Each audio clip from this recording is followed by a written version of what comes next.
Over 50 years before this comedy duo was a hit on YouTube, Robert Fripp was the man that had inspired the progressive rock movement of the early 70s. He's got a record cat and he's talking about some random man is strong with music hunt. When King Crimson released their 1969 debut in the Court of the Crimson King, it reinforced and expanded upon the mentality that the Beatles had inspired in many musicians, that the rules could now be broken. Music is an art, and we should all see how far we can push the boundaries. This album is considered by many to be the first progressive rock album, and many may also argue that it was still the best. But of course our story for today starts before the release of the debut album. We're going to be starting back to when Robert Fripp met two brothers. Michael Giles was a drummer, and his brother Peter was a bassist. Both of them dabbled in writing, singing, and singing backing vocals on each other's tracks. In 1968, this three-piece released the extremely whimsical psychedelic pop album known as The Cheerful Insanity of Giles and Fripp. The album is similar to what other psychedelic bands were doing at the time, but they also incorporated a lot of classical as well as some experimental improvisation. The album didn't garner much attention, so the band sought to seek new members in order to change up their sound. Multi-instrumentalist Ian MacDonald joined, along with his then-girlfriend and later Fairport Convention vocalist Judy Dybel. He also introduced the band to poet Pete Sinfield. This era of the band continued to dive into more classical and jazz inspiration, and recorded a version of I Talk to the Wind with Judy Dybel on vocals, as well as tracks like Passages of Time, which have melodies that were reused on later King Crimson material. I don't know if you can tell, but there's a fly in here and he's driving me crazy. Judy Dybel and Ian MacDonald broke up, and she ended up leaving the band. Robert Fripp at this time was getting weary of the psychedelic pop sound and decided to part ways with Peter Giles, who thought that the band wasn't going anywhere anyway. To replace Giles, Fripp brought in his old friend Greg Lake to play bass and vocals, and thus we have the first formation of King Crimson. They gigged around in 1969 and started making a name for themselves as they displayed that they were not going to be like any other band that you'd heard before. If it was too simple, they'd play it more complex, maybe playing in a 7/8 or 5/8 time signature. If it sounded too popular, it was simply out.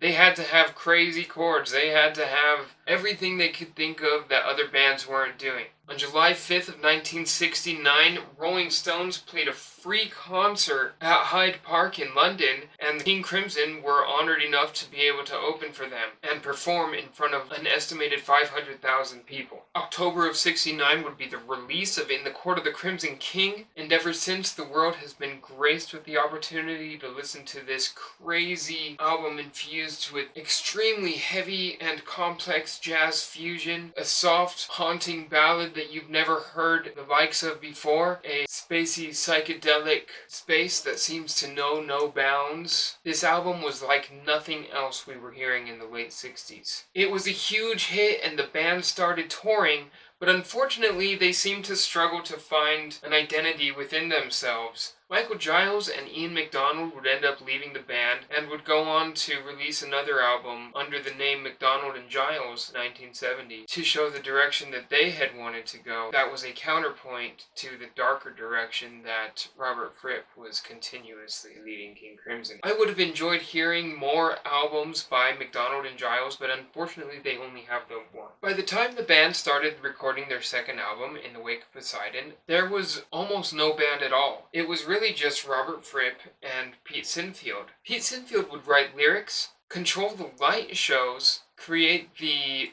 visual aspects for the album artwork, and would occasionally add synthesizer to some of the music in this period of the band. But Fripp didn't really have any other real musicians alongside him at this time. Fortunately, he was able to get some of his old friends to record their parts on the album. Peter Giles returns to play bass, his brother Michael plays the drums, Greg Lake sings, and another friend of Robert Fripp's, Gordon Haskell, sings on one of the tracks. After this album, Gordon would be convinced to join the band, as well as drummer Andy McCulloch. This is when multi-instrumentalist Mel Collins joins the band officially, though he had laid down a track or two on the 1970 album In the Wake of Poseidon. This lineup, with Gordon Haskell also playing bass, created Lizard in 1970. I failed to mention earlier that In the Wake of Poseidon had a similar sound to the first album, whereas Lizard seems to take us into a jazzier and more classical adventure. This album consists of some shorter, high-energy songs on the first half of the album, and then has a over 20-minute suite on the second side that includes a guest appearance by John Anderson on vocals. Sinfield and Fripp had been the primary writers of the material for this album, and the other members weren't really into it, and they ended up taking off, other than Mel Collins, who stuck around for the next album. So for the fourth album, we have a new assembly featuring Boz Burrell on bass and vocals, and Ian Wallace on the drums. Islands is a spacey journey through improvised jazz and classical inspirations, while also having an assortment of other craziness thrown into the mix. It was around this time that Robert Fripp also seemed to decide that he was tired of working with Peter Sinfield, and Pete was asked to leave the band. Straying from Sinfield's fantasy lyrics and all of his past collaborators, Fripp decides to take on a whole new band to find a whole new sound. Fresh from creating some of the best progressive rock music still to date, Bill Brewford leaves his previous band Yes after creating Close to the Edge, as he felt it would be their peak of creative importance. For the most part, I agree with him. Brewford decided to leave Yes in favor of the greater challenge and darker tones that King Crimson's Robert Fripp was promising to deliver with his next formation. We then have the man who later formed the band Asia join us on bass and vocals, John Wetton. Marking the first time that King Crimson would have two percussionists on stage, Jamie Murray joined the band, bringing his onstage antics that involved blood capsules, along with his high energy playing multiple instruments on stage. Swapping the sounds of saxophone and flute for violin, we get David Cross joining the band, who also adds a touch of synthesizer and mellotron to later recordings as well. This was a strong lineup of musicians prepared to improvise in the styles that Robert Fripp preferred. Together they created the landmark album Lark's Tongues and Aspic. This album contained some excellent instrumental music, complex percussive build-ups, extremely heavy riffing sections, and very powerful vocals from John Wetton on tracks like Easy Money. This album showed that King Crimson was back and stronger than ever with a new style of music and complexity and energy on stage that was sure to please any concert goer. After Lark's Tongue and Aspic in 1973, Jamie Murray decided to leave the band and join a Scottish monastery, while David Cross was starting to have issues in the band, including things like not being able to hear his acoustic violin over the craziness of the percussion session, so he moved on to trying to play some mellotron and keyboards just to be heard at times. Together in this vein, they recorded what would be King Crimson's sixth album, 1974's Starless and Bible Black. Again, this album is a classic mix of King Crimson improvisation as well as unique and interesting songs that are often catchy but are quite different from what you would hear in pop music. Though the album lacks a percussionist, Bill Brewford himself is more than enough to make up for the loss. It seems David Cross's frustrations led to his departure from the band, and the seventh album, Red, from 1974, is a three-piece containing John Wetton, Bill Brewford, and, of course, Robert Fripp. Red will always be one of my all-time favorite albums, and I often reflect back at this period and think about just how heavy the music was, even in comparison to the heavy metal at the time. Apparently, Fripp increasingly felt disenchanted with the group and the music industry, and by the end of 1974, he had disbanded King Crimson, potentially for good. The mid and late 70s saw Robert Fripp collaborating with new people, as well as producing music for the likes of Peter Gabriel, David Hall, and David Bowie. He also tried his hand at his first solo project in the name of an album called Exposure, which had what he thought to be his most accessible music. Exposure saw guest appearances by many of Fripp's collaborators from the 70s, including Brian Eno, Daryl Hall, Peter Gabriel, Peter Hamill, Terry Roche, Phil Collins, Tony Levin, and Jerry Marotta. In the early 70s, Robert Fripp and Brian Eno had created what they call Frippertronics, which was a unique way of using loop tapes to create odd soundscapes and ambient music. Frippertronics can be heard here on Exposure, as well as some of the music that he had been producing at the time, and on his collaboration albums with Brian Eno. Fripp created a second solo album that heavily used Frippertronics, and afterwards created a new band called the League of Gentlemen, not to be confused with the band that he was in before Giles and Fripp of the same name, the League of Gentlemen. But in this new League of Gentlemen, they played post-punky, new-wavy, instrumental dance rock type of music, which seemed to get Fripp's foot into the door of creating a new band that would be inspired by African rhythms, Asian gamelan music, new wave dancey beats, and of course fast-picked arpeggio riffs. This band he was creating was to be called Discipline and consisted of Tony Levin on bass and Chapman Stick, and Adrian Belew on guitar and vocals. Adrian Belew also wrote his own lyrics, and coming from a background of collaborating with new wave musicians like Talking Heads, Adrian Belew brought a pop sensibility along with some fun whimsy to a new era of songwriting for Fripp and friends. Bill Brewford was brought into this band and they started playing shows under the name Discipline, but it wasn't long before they switched over to King Crimson. And within a year they showed the world their brand new sound on the album that they dubbed Discipline in 1981. Discipline would be the first King Crimson album to have a second guitarist, and Adrian Belew's songwriting combined with Tony Levin's two-handed tapping on the Chapman Stick, Robert Fripp's quick-moving fingers, and Brewford's precise rhythmic delights, Discipline announced that King Crimson was back but was a totally new band. This lineup would actually be the first King Crimson lineup to record 2 albums in a row, let alone 3, as the following year they released Beat in 1982. Musically, Beat expands on what they had begun with Discipline, while incorporating lyrics that have themes of travel and adventure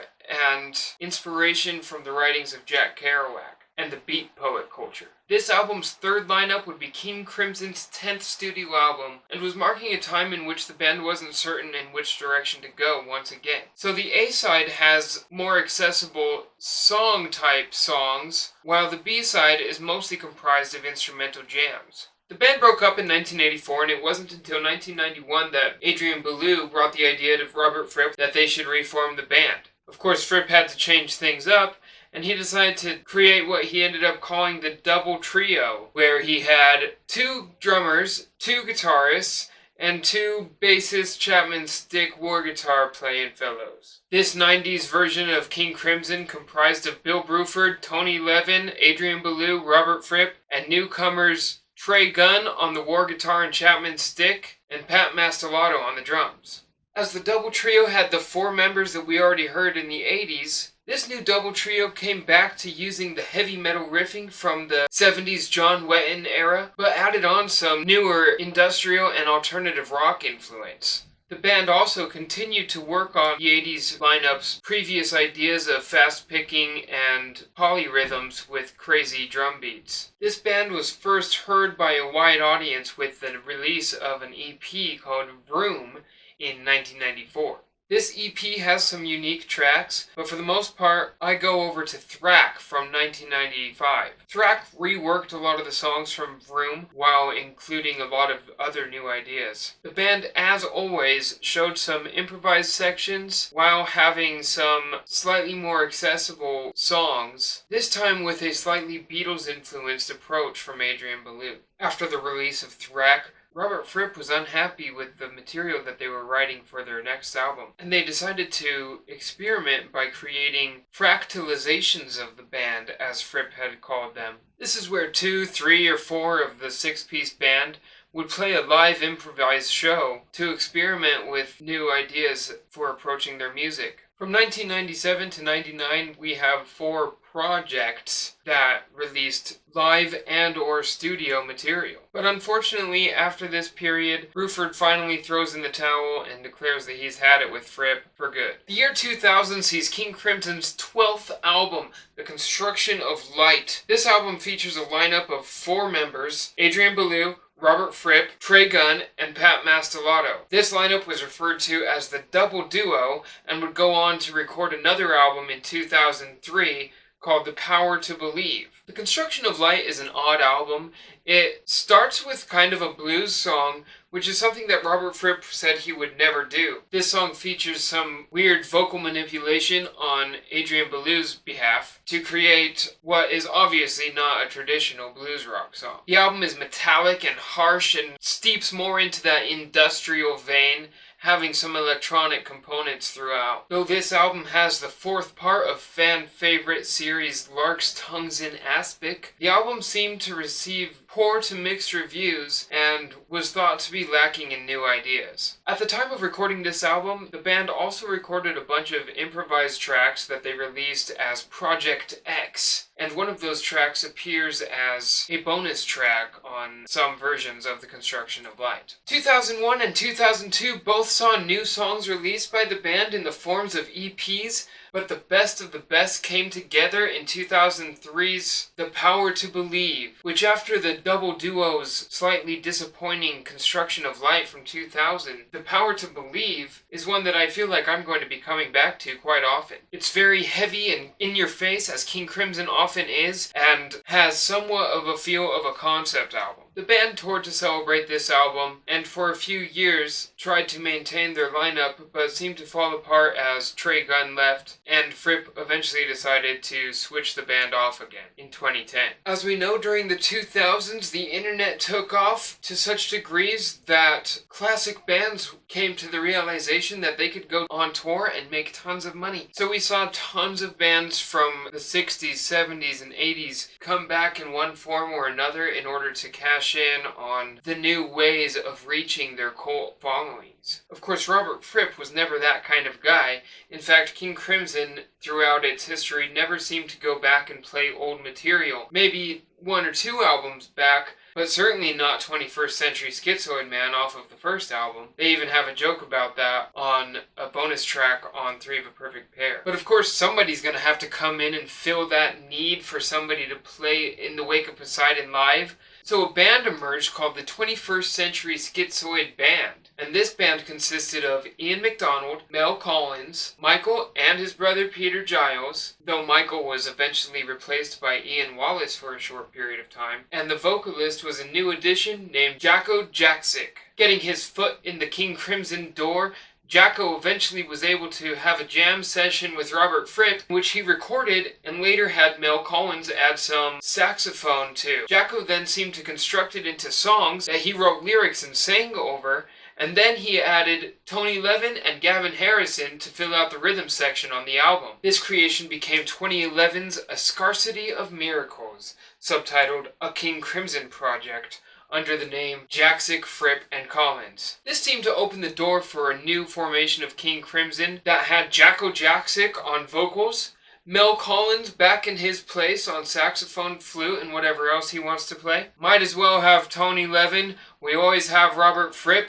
And he decided to have 3 drummers this time, Gavin Harrison, Bill Riflin, and the classic Pat Mastelotto. This 7-headed beast went on a tour or two, and Riflin left and came back a couple of times, leading them to find Jeremy Stacy, who is still in the band today playing drums and keyboards. When Riflin rejoined King Crimson and Jeremy Stacy was in his stead, Fripp welcomed him back, but Riflin became the band's first ever designated keyboard player. Unfortunately, Bill Riflin passed away in March of 2020, so his keyboard parts were split up amongst members of the band. As of recording this in August 2021, King Crimson is currently on their Music Is Our Friend tour, and I had the extreme pleasure of getting to witness them for myself only 5 days ago in my hometown of Sandy, Utah. Needless to say, it was one of the best concerts of my life. The precision was absolutely incredible, nobody missed a note, and it was probably the tightest performance I've ever seen in my life while being some of the most complex and difficult to play. This 7-headed beast has yet to record any studio material, yet has reworked a bunch of the classic music in new ways that we've never heard before. This is the first time since the 70s that we've heard Robert Fripp play music from his 60s and 70s career, and it's an absolute joy to be able to witness. If I had to have any complaint about that show or this band in general, it would be the merchandise that I am wearing right now. This hat doesn't even say King Crimson.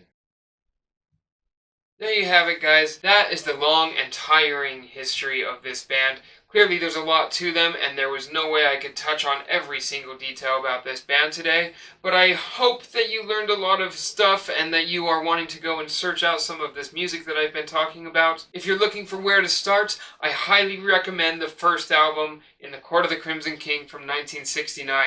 It was millions of people's first awakening to the band, and will continue to be the first thing that many people hear by the band, I'm sure. I don't necessarily recommend that you take this band in chronological order, but if you are a completionist who wants to do that, then definitely go for it. You are not going to be disappointed by any means. But if you want to see some of the highlights faster, or just hear the broad range of sound that this band has to offer, I would recommend jumping over to the John Wetton era and listening to Red from 1974. And after that, or perhaps before that, maybe you want to check out the Adrian Belew 80s era.